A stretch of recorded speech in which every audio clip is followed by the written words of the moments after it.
추하다고요? 조용히 하세요. 저 163일 거예요. 저 163이라고 말하고 다닙니다. 제가 방송이니까 솔직하게 159.7이라고 했지. 만약에요, 여러분 저희 현실 때 만났으면 제가 163이라고 했을 거예요. 근데 믿어요. 아무도 나한테 163이요? 이러지 않았어. 다 159.7이라고 했지. 아, 그러시구나. 참고로 전 세계에서 가장 키가 작은 나라의 남성 평균 키는 159.8cm이다. 동티모르? 나도 똑같이 태어났고 나도 똑같이.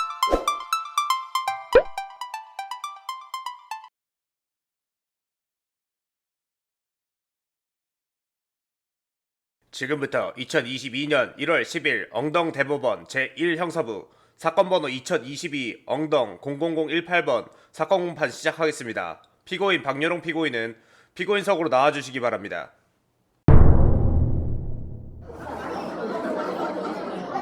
피고인은 자신의 인적사항을 말씀해 주시기 바라겠습니다.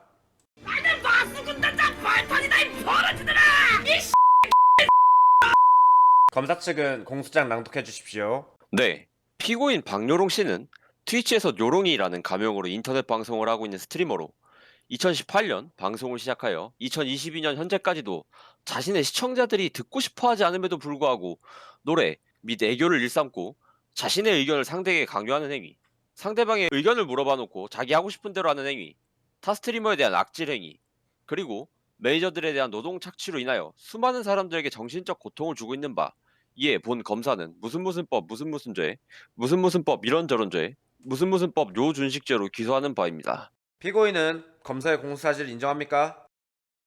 좋습니다. 인정하지 못하고 있는 듯하군요.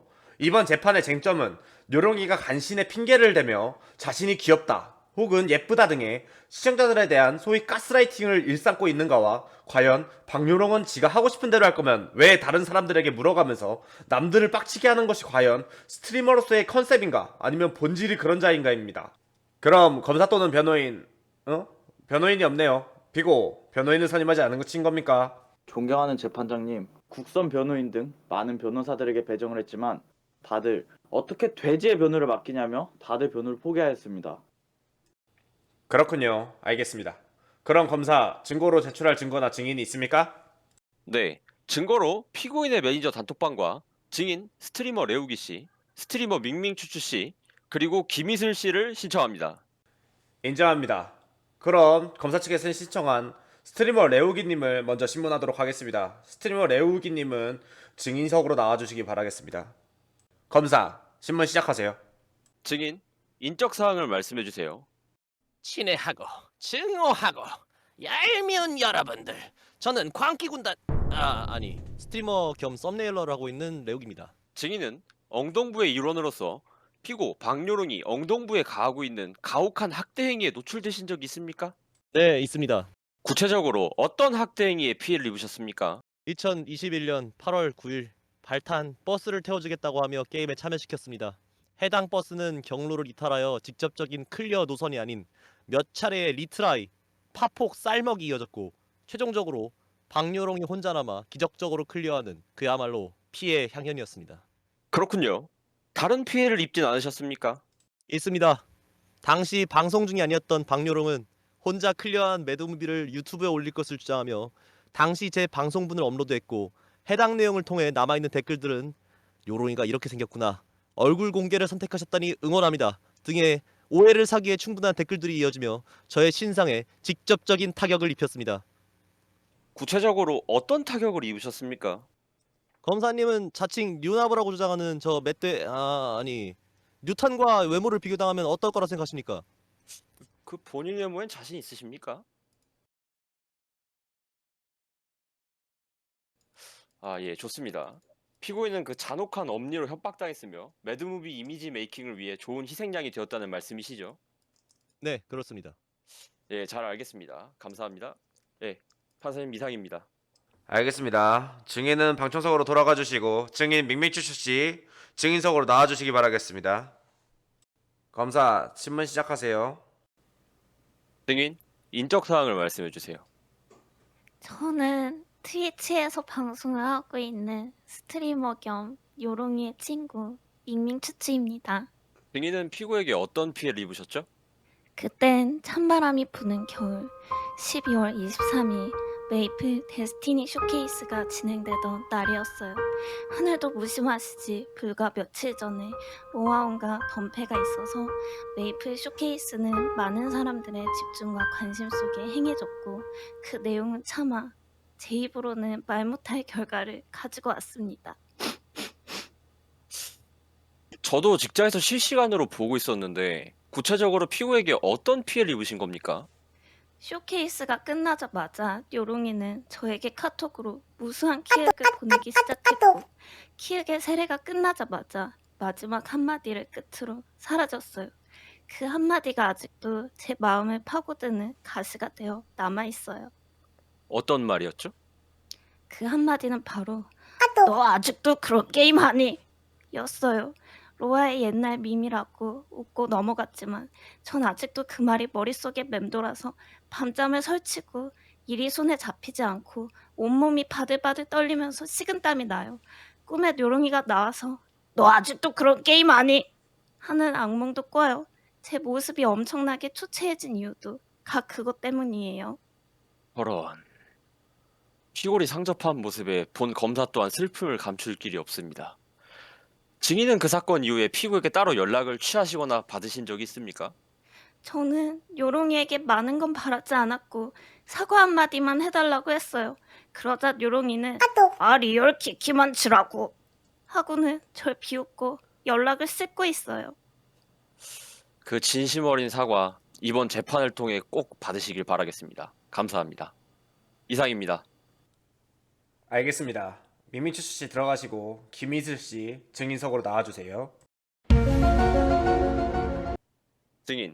증인은 과거 박요롱 씨의 1기 매니저로 일한 바 있습니다. 맞습니까? 네, 증인은 피고에게 PC 제작부터 각종 환경 세팅 등 많은 잡일을 시켰습니다. 맞습니까? 네, 증인은 위의 일을 하면서 피고에게 현금이나 현물 같은 인건비를 제공받은 것이 있습니까? 현금은 처음 5만 원 정도를 받았고 자동차 방향제 및 치킨 기프티콘 2개 그리고 민트 초코 쿠키와 초콜릿을 받았습니다. 증인이 일한 기간은 얼마나 되었죠? 약 2년이 되었습니다. 증인은 최근 피고의 특에 더해 피고의 행실을 고발하는 글을 올린 바 있죠. 그 내용에 따르면 피고에게 사의를 표했으나 아직도 매니저 취급을 하며 부려먹고 있다고 합니다. 사실입니까? 네, 맞습니다. 그 외에 말씀하실 내용이 있으면 말씀해 주십시오. 저는 요롱이의 매니저로 2020년 11월경부터 일한 바 있습니다. 요롱이는 제 말은 다 무시하면서 새벽 3시에 알람을 울려 깨우고 컴퓨터 세팅을 해서 만들어주면 방송 중에 지 마음대로 만져놓고 고쳐줘를 시전하는 등의 악행을 일삼았습니다. 거기다 제게 지급한 저 물품들 치킨과 민트초코 쿠키 그리고 초콜릿 저 중 어느 하나 저는 좋아하는 게 없는데 그걸 월급이니 선물이니 하면서 떠넘겼습니다. 그럼 피고는 증인이 좋아하지도 않는 음식을 선물이라며 줬다는 건가요? 예, 맞습니다. 이상입니다. 검사는 피고인 신문을 시작해 주십시오. 피고는 앞서 제출된 증거들과 증인들의 증언에 대해 반박할 만한 사실이 있습니까? 묵비를 행사하는 건 긍정으로 받아들여도 되겠습니까? 본 검사가 제출한 증거들을 토대로 볼 때 피고는 노동 착취, 임금 체불, 학대 등 노동법은 물론이고 심지어는 애교, 노래 등의 폭행 등을 동원하여 피해자들의 입막음을 했다고 하는데 이게 인간으로서 마땅한 처사냐고 묻는 겁니다. 피고인. 검사 또한 피해자의 한 명으로서 피고의 진실된 사과를 듣고 싶었으나 묵비로 일관하고 비관하는 모습을 보아하니 더 이상 의심의 여지가 없습니다. 피고에게는 본인의 죄를 뉘우칠 엄벌이 필요합니다. 이상입니다. 그럼 검사는 구형해 주시기 바라겠습니다. 판사님, 피고 박요롱은 노동법 위반, 특수폭행, 특수상해, 폭행치상 등 파렴치한 사유와 확실한 증거 및 증언이 계속되고 있음에도 계속 묵비권만을 행사하고 있습니다. 이는 피고가 반성의 의지가 없는 것으로 판단됩니다. 때문에 본 검사는 피고에게 무슨 법에 의거하여 숯불형을 선고해 주실 것을 요구하는 바입니다. 자, 그럼 지금부터 선고를 시작하겠습니다. 피고는 2018년 첫 방송부터 2022년 현재까지 시청자들에게 애교 및 노래를 부르고 엉동부와 지인들의 노동을 착취했으며 정신적인 피해를 가했음에 이심의 여지가 없다. 또한 재판 진행 중에 묵비권을 지속적으로 행사하는 등의 반성하는 모습도 보이지 않아 엄벌이 불가피하다는 검사 측의 의견을 받아들여 선고한다. 주문. 본건의 항소를 기각하고 형은 2심과 동일하게 선고한다. 피고 요롱이를 숙부령에 처한다. 아, 요롱님 너무 생일 축하드립니다. 뭔가 생일 축하 영상은 아닌 것 같은데 그렇다고 축하 영상 만들긴 꼴 받아서 만들었습니다. 투수 여러분도 2021년 너무너무 고생 많으셨고 2022년 요롱이님 방송 열심히 봐주십시오. 그리고 제발 방송은 방송으로 봐주세요. 감사합니다. 그리고 어머니한테 감사하십시오. 고생은 어머니가 했는데 왜 네가 축하받음 크크. 어쨌든 예 그렇습니다. 네, 혼자 술 먹고 이거 간암 걸려 죽으라는 박요롱의 그 거시기 잘 들었습니다. 박요롱 선물 잘 받아. 씨발 야. 그림자 때문에 그렇게 돼. 이게 항정살이고 이게 삼겹살. 남은 부위는 저희 공장에다가 갖다 팔았으니까 다른 사람들 먹으면 될 것 같은데.